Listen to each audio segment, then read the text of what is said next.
they seem like workforce policies and don't necessarily connect with people about how they impact women and the pay gap and the leadership gap. But here in New Hampshire, for instance, this year the legislature passed a bill to increase the minimum wage. They passed a bill to increase, to make sure that when employers are looking at hiring somebody, they can't ask for their salary history right up front. They passed a bill to ensure that when somebody is being considered for a job, their credit history is not checked. These seem like, they don't seem like they would make a really big impact on economic health of working families, but they do because they increase the leadership and the wage gap that people face. So I'm interested in how your policies, proposals would seek to address that and address the gap that women in particular and people that have been disadvantaged continue to feel because of these policies. Oh, and let me say before, I meant to mention, those policies were all vetoed by the governor, which is why they are still relevant to talk about how do we solve them. The governor vetoed each one of those policies. Yeah, I have to say it's astonishing how many path-breaking and good progressive policies have made it through the state legislature in this state. I mean, really things that states around the country should take their cue from, only to be wiped out by the stroke of the governor's veto pen.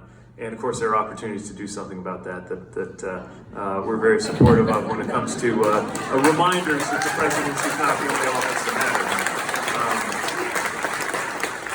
But I want to thank you and others here for leadership in advancing that. You're right. What's the point of an economy where the Dow's going through the roof, or we say the GDP's going up, but most Americans are barely able to survive? I mean, we're talking about a survival mode if you can't put together $400. And we know this disproportionately impacts women. So let's take minimum wage, for example.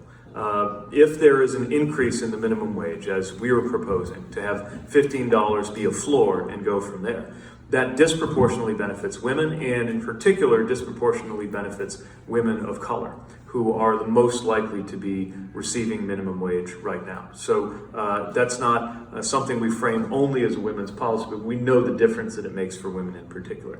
This is why we need paid family leave for all workers in this country.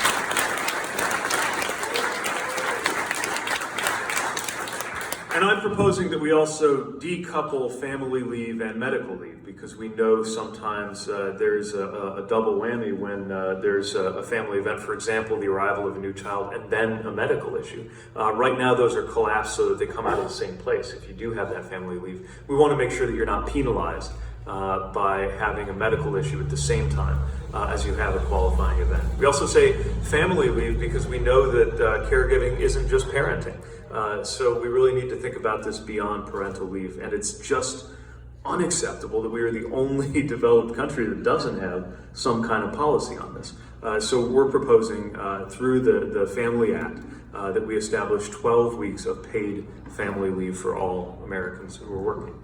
Another thing that's important that you touched on is salary history. So if we want to break the pattern by which these kinds of inequities have accumulated over time, part of what we can do is make sure that salaries are set based on the right considerations, not anything that's been locked in from previous experiences of being underpaid, which is why I propose that we prevent employers from using salary history as a basis for salary setting.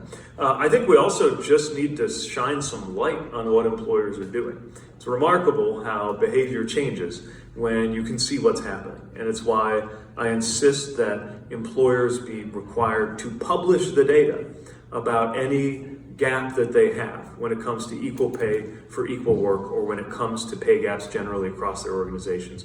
I'm pretty sure that that's going to have a real effect when those things are required to be brought out. So those are just some of the things that we can do in the workplace that don't only impact women, but we know that there's a disproportionate effect for working women and women who are often the indispensable part of the family's economy.